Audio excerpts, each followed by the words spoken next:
Les amis, bonjour et bienvenue sur un nouvel épisode de mon Rocard. Je sais, j'ai disparu depuis un moment, j'étais en train de me reposer un petit peu. Mais t'inquiète, les vidéos, ça va reprendre. Maintenant, c'est l'actualité, je pouvais pas passer à côté et rester dans le silence. Donc automatiquement, si comme moi tu aimes les italiennes avec des belles formes, je te conseille de regarder ce qui va suivre. D'ici là, je te dis bon épisode et on se revoit à la fin pour en discuter. Allez, tchuss.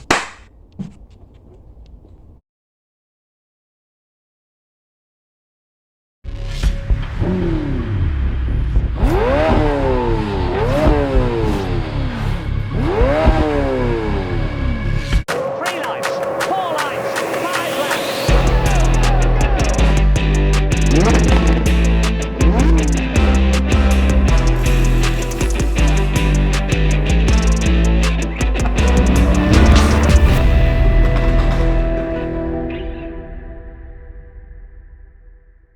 Lamborghini présente la Temerario, la première super sportive de l'histoire de la marque de Santa Agata Bolognese, dotée d'un moteur V8 biturbo, associé à 3 moteurs électriques, pour une puissance maximale totale de 920 chevaux. Le deuxième véhicule de la gamme HPEV High Performance Electrified Vehicle atteint des sommets en termes de plaisir de conduite grâce à des performances et un confort unique dans la catégorie, ce qui a marqué les débuts des nouveaux canons de style en matière de design, offrant des possibilités de personnalisation sans précédent et des contenus inédits du point de vue de la connectivité.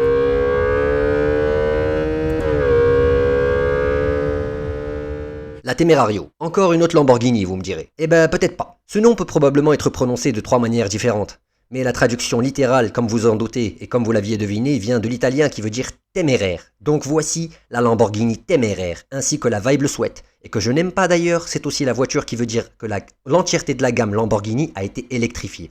Ou du moins électriquement assistée pour être plus précis. Je sais, ce n'est pas ce que vous avez imaginé et ce n'est pas ce que vous imaginez. Encore moins ce que vous auriez pu imaginer il y a 10 ans en arrière. Mais qu'est-ce qui est si téméraire au fond? Posons-nous cette question. Eh bien, c'est la toute première Lamborghini avec une traction avant de 188 chevaux. Une supercar, quoi. Quoi? Non, non, attends, t'énerve pas, je vais t'expliquer. Attends, ça va aller, dans une minute, je t'explique ce qui se passe. Mais bouge pas, il y a aussi un plot twist. C'est aussi la première Lamborghini avec un V8 biturbo et un vilebrequin à calage plat, avec des 10 turbos qui sont monstrueux, montés au centre du V8 qu'on appelle un V8 chaud. Le tout qui gueule à plus de 10 000 tours minute, aidé par 3 moteurs électriques pour donner aux 4 roues motrices un bon 197 chevaux-litres. Yep, je crois qu'il y a bien largement de quoi être téméraire avec ça. Non? Mais les plus sceptiques parmi vous me diront, ne serait-ce pas une arnaque? Ce ne serait pas une nouvelle Huracan avec en lieu et place du magique V10 un simple V8 hybride de chez Volkswagen? Je t'arrête tout de suite. Faux. Mais j'y viens, avec le regard et les yeux un peu plus énervés? Ou une édition spéciale encore? Non, c'est une toute nouvelle voiture. Je pense qu'il vaut mieux commencer par les trucs intéressants tout d'abord, afin que vous puissiez comprendre de quoi il s'agit. Elle a l'air d'être la successeuse de la Huracan, oui.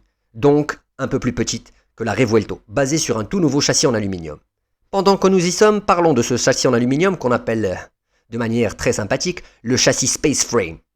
Entièrement réalisé en aluminium, le châssis de la Temerario marque les débuts d'un nouvel âge et d'un nouvel alliage de haute résistance pour les moulages à haute pression, de l'utilisation de profils extrudés hydroformés à haute résistance avec l'augmentation de nombre de moulages creux avec des sections d'inertie fermées à épaisseur mince, déjà introduits sur le châssis arrière de la Revuelto, obtenu via l'utilisation d'âmes internes spécifiques à chaque matériau. 20% plus rigide, en plus elle est plutôt compacte pour ce type d'engin. Nous avons là la Lamborghini typique à moteur central, une supercar aux proportions dotée d'un porte-à-faux court, au nez de requin pointu et à la robe moulante, très moulante. Un profil tracé avec des lignes tendues et des hexagones. Des hexagones et encore des hexagones partout. Là, encore Mitja Borkert nous a régalé. Comme je vous le disais, des hexagones partout, en passant des feux de jour jusqu'aux entrées d'air et en passant aussi par les feux stop, aux lignes tendues et aux sorties d'échappement qui sont également hexagonales. Et aussi un peu à l'intérieur, comme le font toutes les supercars du moment. Mais il y a plus que ce que vous voyez au premier abord. À la rencontre des fameux feux avant, on remarque l'incorporation du capteur radar pour le système AAS, ainsi qu'une entrée d'air pour aider à refroidir les freins avant. Les feux arrière, quant à eux, ont aussi un tunnel pour extraire la chaleur de la baie moteur. Même l'aileron y participe. Les nouveaux rétroviseurs, eux aussi, deviennent des ailerons qui poussent l'air et qui viennent diriger l'air dans la direction des radiateurs sur les profils de la voiture. Et bien évidemment, ces énormes entrées d'air alimentent le moteur goulûment. Sans oublier le toit qui redirige l'air au-dessus de la voiture vers le spoiler en queue de canard. Il y a aussi la version allégée.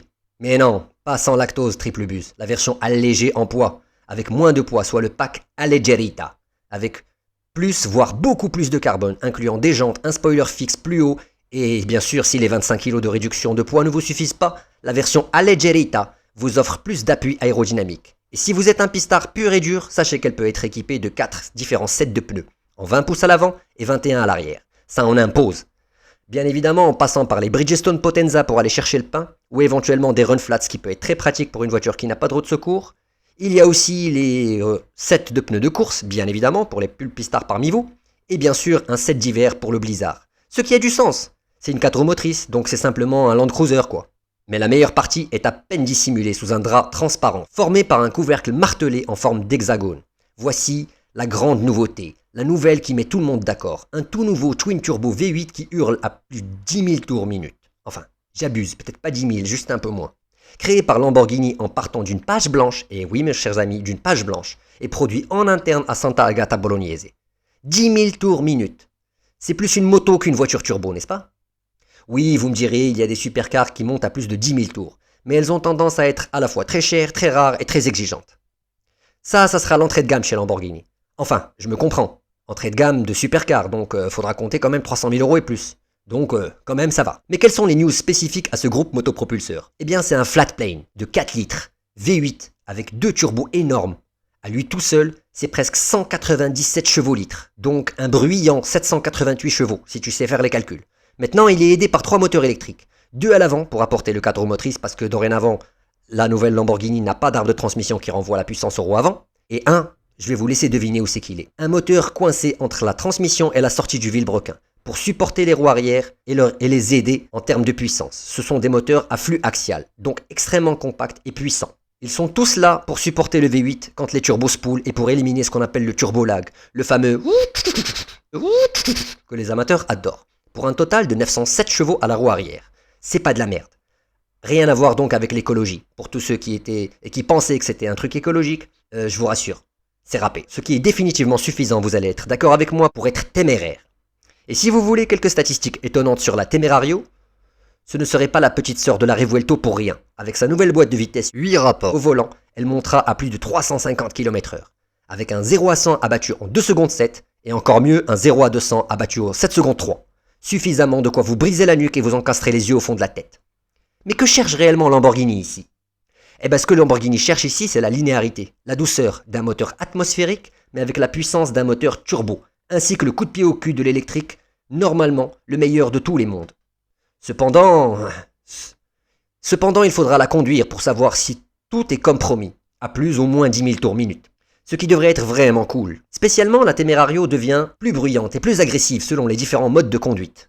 Et comment vous la conduisez? Avec des valves et des longueurs d'échappement parfaitement ingénierées pour plus de son et un support moteur suffisamment tweaké et suffisamment modifié pour vous apporter juste ce qu'il faut de vibrations dans la cabine. Ils ont été retravaillés pour laisser passer plus de vibrations dans la voiture quand vous bombardez vraiment, pour ressentir cette sensation si particulière si vous êtes en full attack mode. Et si vous voulez tout savoir, pourquoi c'est la première supercar de chez Lamborghini à être une traction de 188 chevaux?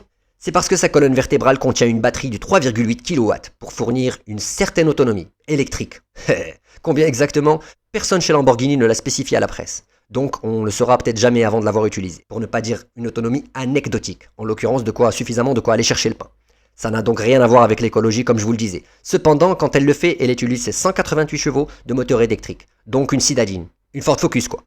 Donc la première supercar traction avant de Lamborghini. Et au cas où vous vous posiez la question, oui. Vous pouvez aussi la charger en la branchant à une prise de courant domestique ou via le V8 ou par régénération du freinage. Donc à la base c'est une Toyota Prius plug-in.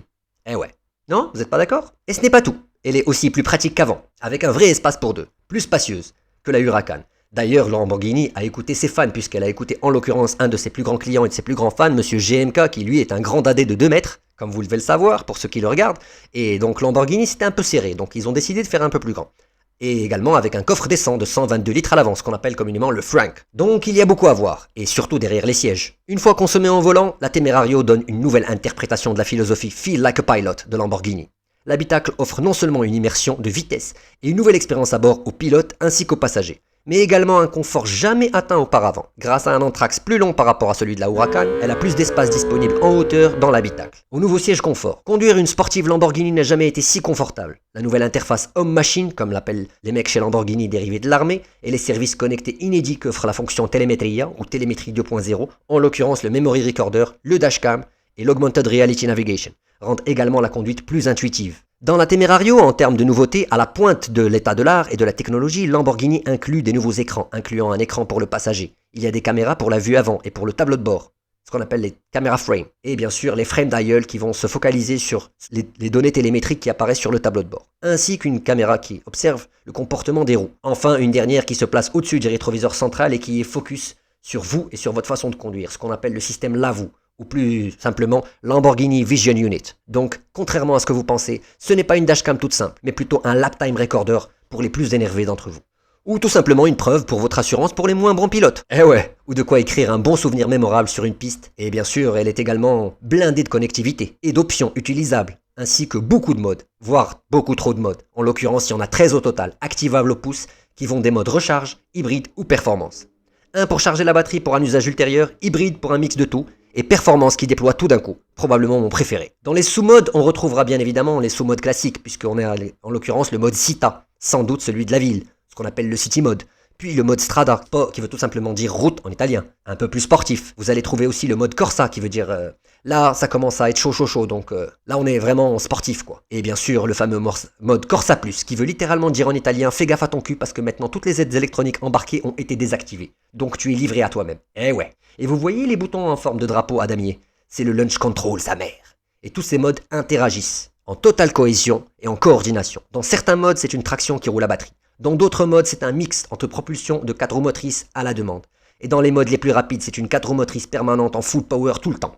Un missile. Sans parler bien évidemment du torque vectoring électrique, pour maintenir la voiture stable et vive. Le torque vectoring étant une technique qui permet de sélectionner les roues qui vont recevoir de la puissance à tel moment donné. Ça demanderait un épisode à part puisque c'est quelque chose réservé pour les geeks et les nerds de l'ingénierie automobile. Mais si vous voulez, je vous fais un épisode pour vous en parler. Enfin arrive les modes de drift, pardon. Ben oui, parce qu'il y en a 3. Vous me direz pourquoi 3, je vous dirai c'est Lamborghini. Les modes de drift à 3 niveaux dépendront bien sûr de plusieurs paramètres. En l'occurrence 2 paramètres ou 3 très importants. Le premier, c'est votre courage. Le deuxième, c'est votre bravoure. Et le troisième, c'est peut-être ce que vous avez dans le pantalon. Eh ouais. Enfin arrive le mode télémétrie. Ça, c'est un mode pour les délateurs. Pour vous rappeler toutes vos erreurs et vos temps autour. Pour une transparence totale sur là où vous vous êtes planté, en toute exactitude, pour bien vous rappeler votre niveau médiocre de pilote et pour permettre aux potes de se foutre de votre gueule. Eh ouais. Avec l'avènement actuel de la masse de voitures électriquement boostées dans ce marché comme les Ferrari 296, McLaren Artura et autres, ce serait peut-être la bonne pour vous tenter. Sachez que nous avons à peine effleuré la surface et qu'il y a encore pléthore de détails uniquement réservés aux geeks purs et durs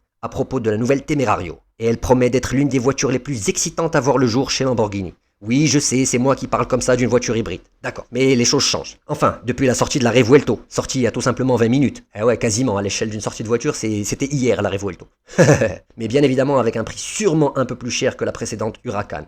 Mais au moins un peu moins cher que la Revuelto. Ça reste quand même une alternative viable, pour ceux qui en ont les moyens et le portefeuille. Dites-moi laquelle vous préférez. Et n'hésitez pas à me dire en commentaire quels sont les détails qui vous plaisent le plus. Il se peut qu'elle soit tout aussi intéressante que sa grande sœur, beaucoup plus chère, et je vous en ai pas parlé. D'ailleurs, je vais y remédier dans les plus brefs délais, on parlera de la Revuelto. Entre temps, dites-moi en commentaire ce que vous en pensez, si la vidéo vous a plu, et puis n'hésitez pas à faire connaître la chaîne au maximum, partagez, likez, et mettez-moi des commentaires pour que je puisse savoir ce que vous pensez de mon travail. Je vous dis tchuss, et je vous souhaite une très bonne journée. Allez, tchuss!